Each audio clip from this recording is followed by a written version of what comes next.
Ada banyak rumah tangga bermasalah. Kenapa? Sederhana aja, communication problem. Masalah komunikasi.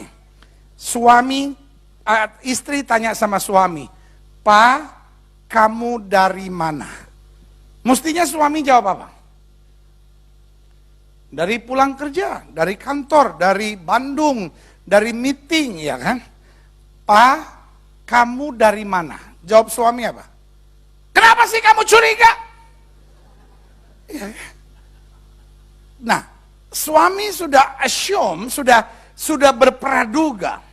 Nah, istrinya harusnya sadar lagi dan bilang, "Oh enggak Pak, soalnya biasanya kamu pulang jam 5, ini udah setengah 2 pagi." Ya kan? That is late, ya kan? Nah, tetapi apa yang terjadi? Istrinya assuming lagi, "Kamu memang udah berubah Pak. Kamu dulu lembut, sekarang cinta kamu udah berkurang. Aku cuma tanya begitu aja. Kamu jawabnya kasar banget. Kalau memang rumah tangga kita udah gak bisa dipertahankan, kita bercerai aja Pak, bercerai aja." Can you imagine? A very, very small problem. Masalahnya sangat kecil. "Pak, kamu dari mana?"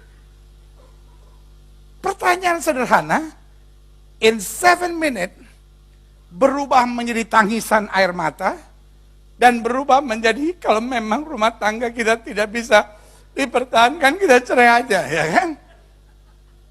Memang banyak istri kan suka nanya suaminya, "Pak, kamu tuh udah..." Habis suami-suami kadang-kadang aneh. Pulang kantor bajunya kotor, nggak karu-karuan. "Pak, kamu dari mana?" Suaminya tinggal jawab, "Aku terjatuh dan tak bisa bangkit lagi."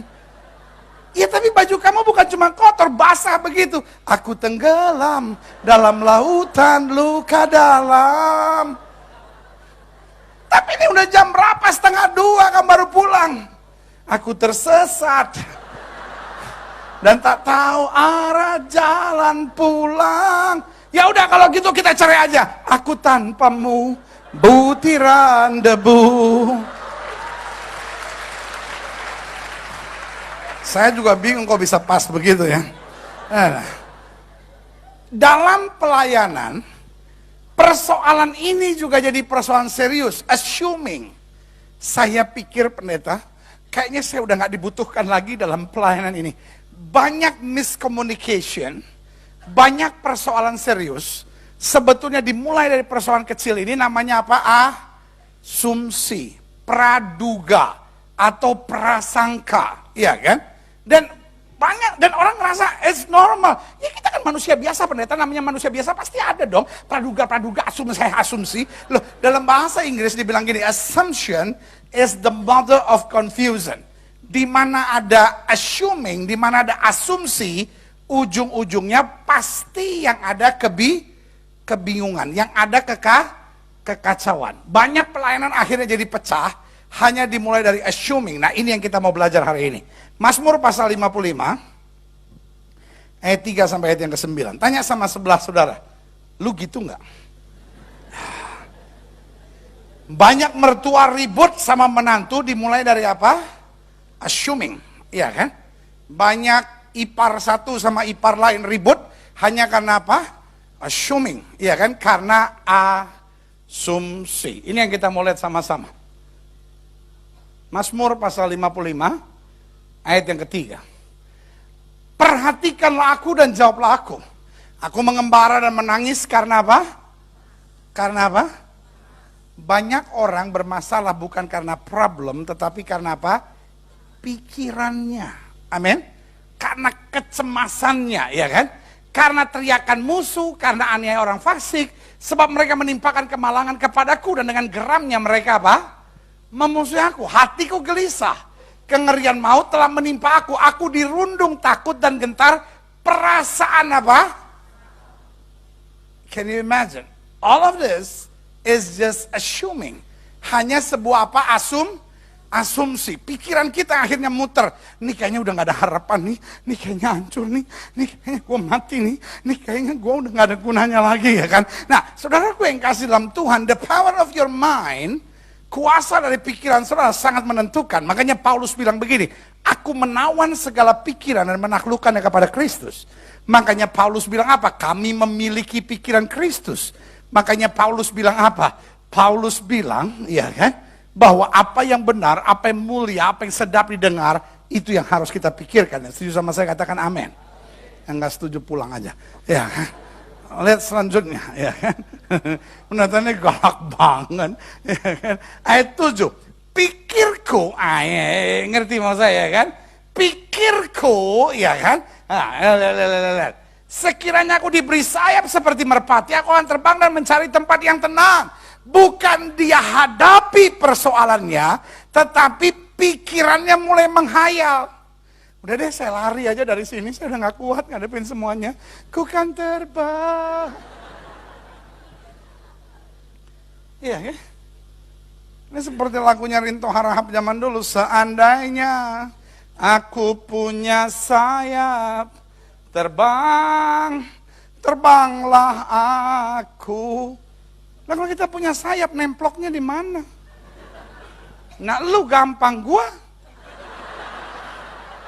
Ya. Bayangin kalau saya terbang. Setiap saudara, aduh mudah-mudahan gak nemplok di rumah gue. Dosa lu. Saudara tahu gak ngetawain pendeta itu kejahatan? Saya kayaknya puas banget gitu. Mumpung gak ada gembala, saudara gak ada saksi. Tapi puji Tuhan, khotbah ini direkam, nanti gue lihat muka-muka yang ketawain. Saya bilang, Tuhan biar engkau yang berperhitungan dengan mereka. Ih galak pendeta ini. Ayat yang ketujuh bilang apa? Pikirku, sekiranya aku diberi sayap seperti merpati, aku akan terbang dan mencari apa? Tempat yang tenang. Nah ini persoalannya. Jangan dipindahin ya. Kenapa sih mesti dipindah-pindahin terus?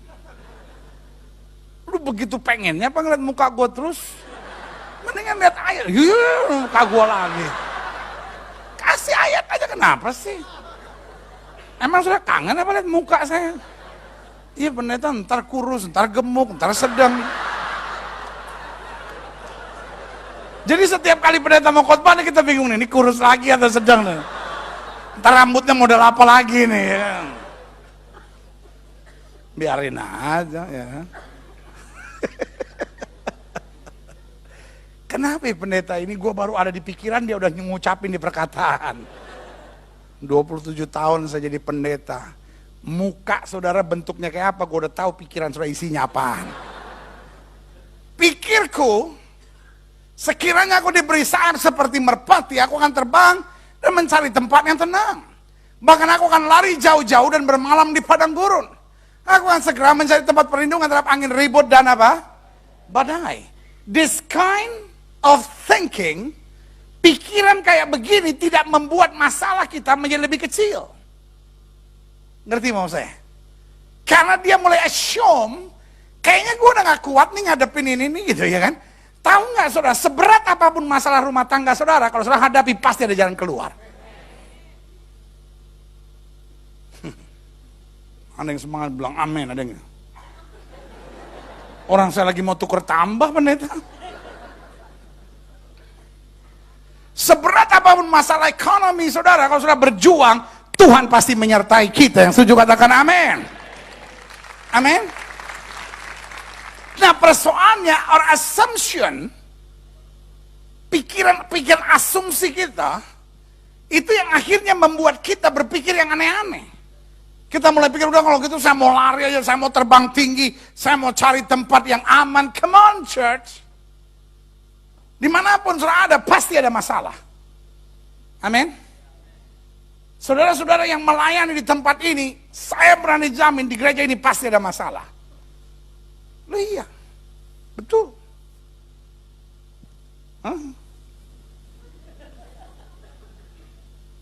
Tapi saudara nggak usah pindah-pindah gereja. Sebab di gereja lain ada masalah juga. Kalaupun sampai saudara lihat ada gereja yang sempurna, saudara jangan masuk. Wah saudara masuk pasti jadi kacau. Loh, berarti you are the problem. Ini pendeta ini tega. Jadi saudara di sini aja udah cukup deh. Saudara cukup buat masalah di sini. Jangan pindah ke gereja lain lagi. Saya baru mau pindah ke tempat pendeta. Jangan. Udah cukup. Pak Yosia udah cerita banyak tentang saudara. Udah nggak usah pindah.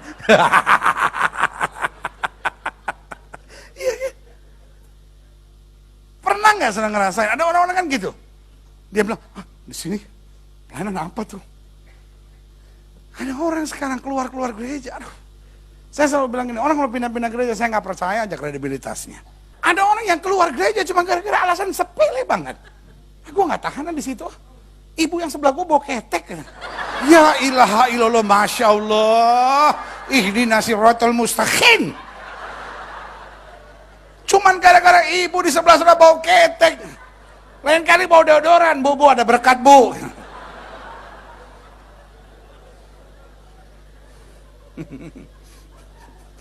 Yang ketawa-ketawa yang jangan-jangan Gilbert nyindir gue.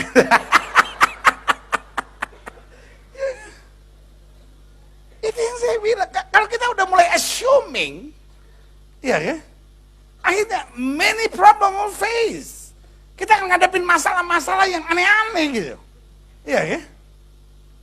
Problem is normal. Amin. Setelah menikah pasti punya masalah, apalagi nggak menikah. Iya kan, kalau sudah belum menikah, apalagi udah 35, 36, 37, tiap altar call maju.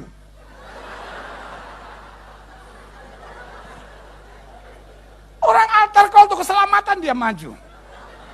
Altar call kesembuhan maju. Apa yang mau disembuhkan? Ini saya ada roro jomblo.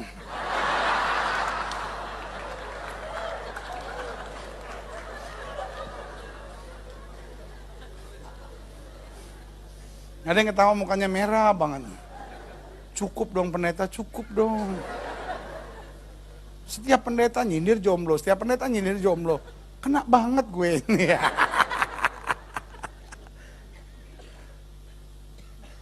Tidak berdosa untuk tidak menikah. Amin. Ya tapi kutuknya saya patah-patahkan, pendeta, jangan sampai terjadi, ya kan. Single itu adalah pilihan, jomblo itu nasib. Lihat selanjutnya. Klik. Aku akan segera mencari tempat perlindungan terhadap angin ribut dan apa? Badai. Why should we? Oh iya, makasih ya Pak. Why should we? Ya kan? Kenapa kita harus cari tempat perlindungan? Amin. Kita harus hadapi. Tidak ada masalah yang bisa selesai kalau kita tidak selesaikan. Amin. Masalah bukan untuk dipikirin. Bilang sama sebelah saudara, rugi tahu. Makanya saya paling gregetan ada orang bilang sama saya, aduh pendeta saya nggak bisa tidur gitu. Udah 3 hari ini masalah saya bertubi-tubi. Goblok. Rugi banget 3 hari mikirin masalah. Tidak pernah ada orang bisa selesaikan masalah hanya karena 3 hari dia pikirin. Masalah bukan untuk dipikirin. Kalau saya mau tanya sama saudara, pernah nggak saudara 3 hari mikirin kebaikan Tuhan? Aduh 3 hari ini saya nggak bisa tidur gitu. Mikirin Tuhan itu baik. Baru 5 menit mikirin kebaikan Tuhan langsung.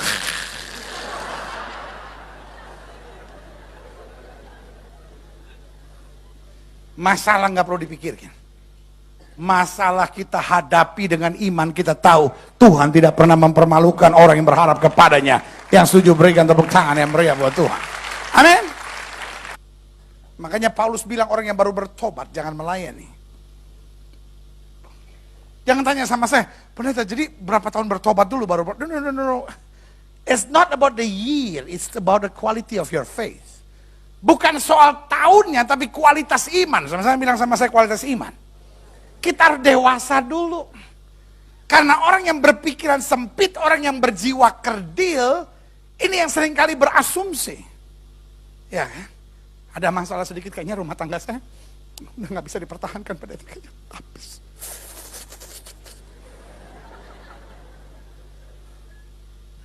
Come on. Amin. Adik-adik muda yang mungkin berasal dari keluarga yang broken home. Itu tidak berarti engkau legally bisa jadi homoseks, bisa jadi lesbian, sambil berkata, ya habis gimana ya pendeta? Pendeta tuh khotbah enak aja gitu pendeta. Tapi pendeta nggak ngalamin gitu apa yang saya alami. Saya berasal dari keluarga yang broken home. I know it's hard. Saya ngerti berat buat setiap saudara. Tetapi yang saya mau ingatkan, kenapa kita harus berasumsi. Roma 8 ayat 28 bilang, Allah saya turut bekerja dalam segala perkara untuk mendatangkan kebaikan. Kalau Tuhan izinkan ini terjadi, Dia bukan Tuhan yang meninggalkan kita. Aku cakap menanggung segala perkara di dalam Yesus yang memberi kekuatan kepadaku. Berikan tepuk tangan yang meriah buat Tuhan.